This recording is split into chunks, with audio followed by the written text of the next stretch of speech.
Alright, hey, what's happening, everybody? Wanted to do a little update. I know I haven't been posting a lot of shooting on my channel. That should change pretty quick. As you know, I recently picked up that 308 Ruger American, and one of the reasons I got it was because I wanted to reload and get an extremely accurate gun. You know, get something that I could use for both hunting and target shooting. And recently, I have accomplished my task.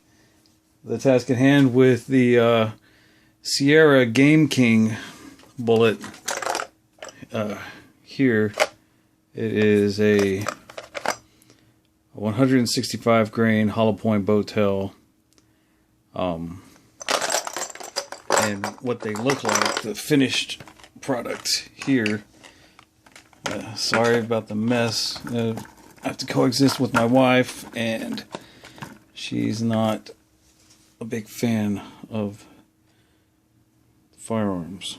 So, anyway, this is brass that I have annealed, polished,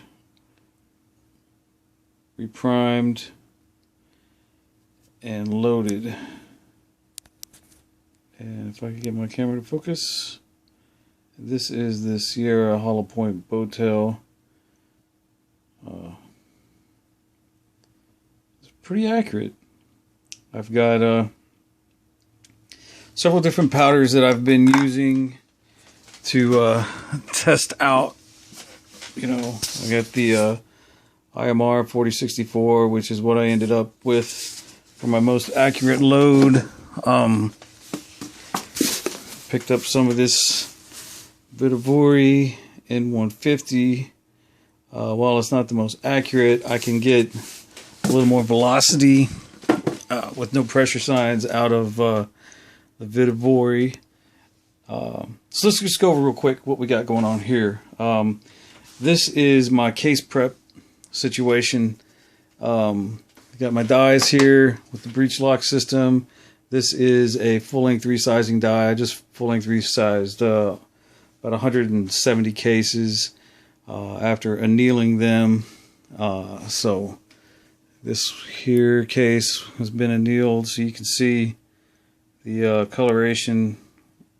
Yeah, sorry about that. I had a little problem with the power button on my phone. So anyway, you can see the annealing marks on it. I don't polish them off perfectly. I got a bunch of NATO brass that I am separating and keeping separate from the 308 brass because it does have different case capacities. But you can see that, you know, these are all annealed also.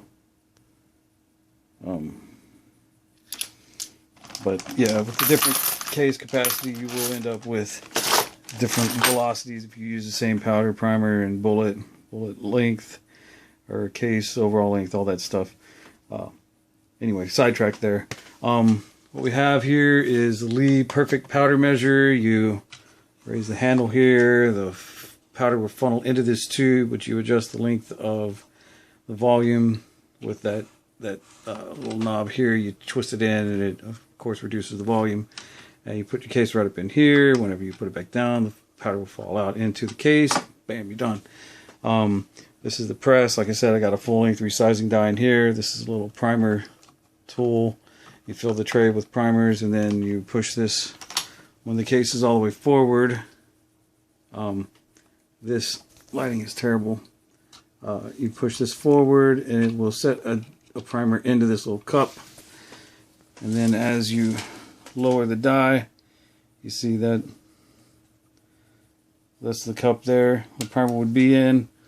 And as you force the case down over that cup, it presses the primer up into the primer pocket. This is the Lyman case trimming, universal case trimming or case trimmer. Has all these different pilots This is the 30 cal pilot. You know, it has smaller 17, 22, 23, 25, 30. You know, all the way up to 45 caliber. This is the scale. It came with the Lee 50th anniversary breech lock system. It came with the scale, the press, the primer tray, the feeder, the powder drop, and a couple other things. The scale is very accurate. It's kind of a tricky to get the fine-tuning adjustment of the grains and tenth of grain setting. Watch some videos on that. It'll tell you how to do it if you do opt for this system. It's good if you're doing low volume stuff. The single stage turret or the single stage press here is really good once you've done all your case prep. If you're using the same powder load, you can knock out bullets pretty quick. Like I loaded these 72 in about 15 minutes, but that's after all the case prep is done. So back to case prep here. These have a nice little soft case over there that they go in, but I just keep them out because, you know, I don't have to mess with them all the time. This is the primer pocket crimp removal tool for large rifle. Since the NATO cases have a crimp and the Hornady match brass has one. This is the cleaning tool, just a little scraper. Scrapes the primer pocket and gets rid of the residue. This is a primer pocket uniforming tool, and it just flattens out the primer pocket. Well, mostly the Federal cases are too deep for it already, and the NATO brass. The Hornady does cut with that though. This is the for deburring the outside of the case mouth after trimming. It does really nice. I tend to do more of a, you know, around the mouth and kind of give it a little cant and different angle of attack. Works good, nice smooth case mouth. And this is the VLD bullet chamfering tool. You see that sharp angle of attack just removes that sharp edge from the inside of the case mouth so it doesn't scratch up the base of the bullet, which is the you know, it's the last thing that touches the words coming out of my mouth. It touches the oh my god, the crown of the barrel. There you go.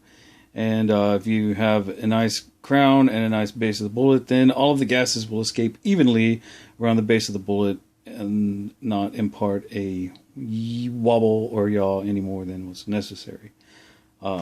So after you've gone through all the case prep, what I've done is I've separated my brass out. This is Hornady match brass and Silver State Armory brass, which has proven to be the most accurate combination. These two are the two most accurate in my gun with brass. I'll post a, here's the targets over here, right? Maybe here. That's kind of, yeah, I'll post them here. You can look at those and see that was a 300-yard session, 5 rounds each, with Silver State Armory, and then Hornady and Federal cartridge. All same powder charge, same bullet, same trim length, just the brass. That was the only thing that was different. So as you can see, it does pay off to separate your brass out. So I got these two here, which were very much more accurate than the Federal, which is weird because the Federal was pretty accurate factory loads. Anyway, this is just a universal reloading tray. You can put 30 cal or greater in here, and then smaller cartridges in here. Cases like 22, you know, 222, 223, 243 is actually a 308 case, so that would go in there. I think 22, 250 is the same. Anyway, this is my setup, and this right here, that was my most accurate load that I've ever made, and that's what these are here. Mostly this box of 50 down there are all Silver State, Armory, brass, and then some of this is also Silver State. So I got a little over 50, maybe even 60. No, see, that's Federal. I just kind of randomly pick them up here.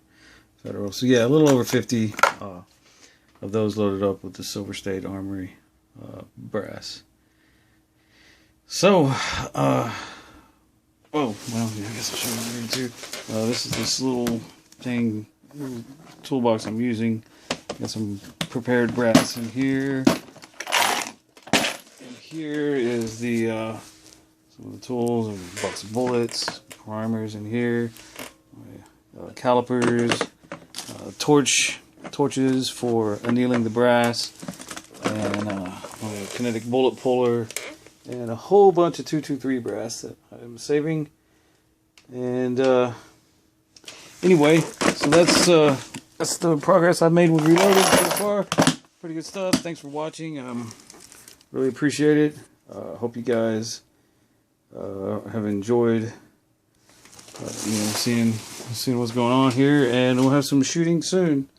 There's my tumbler and my case media and polish, throwaways, and media separator. It's dark down there. Sorry. Here's the box for the loading kit that I got. This is a powder trickler, pretty handy. Lee Anniversary Reloading Kit. Alright guys, thanks for watching. Have a nice day, and peace out.